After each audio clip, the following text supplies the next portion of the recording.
Hello दोस्तों, कैसे हैं आप लोग। तो चलिए मैं आप लोगों को सामने एक बहुत ही सुंदर गीत लेकर आई हूँ। आप लोग इस गीत को लास्ट तक जरूर सुनिएगा। सुनने में कितनी मजा आएगी आप लोग बता नहीं सकते हैं, तो लास्ट तक जरूर सुनिएगा। ये गीत कन्यादान के समय बेटे के पिता को सुनाया जाता है, तो आप लोग सुनिएगा कैसे सुनाया जाता है। हम तो बेटी जन्मा की अगरैनी समाधि, हम तो बेटी जन्मा की अगरैनी समाधि, रौरा बेटा जन्मा के पछतैनी समाधि, रौरा बेटा जन्मा के पछतैनी समाधि।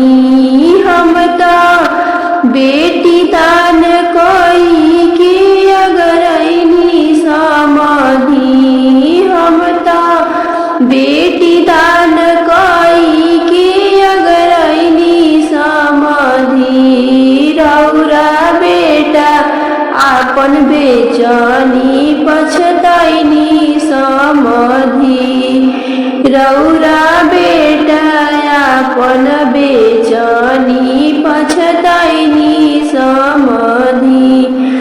हम तो बेटी दमाद देखी जुड़ैनी समाधि, हम तो बेटी दमाद देखी जुड़ैनी समाधि, रौरा बेटा आपन बेच के पछतैनी समाधि, रौरा बेटा आपन बेच के पछतैनी समाधि।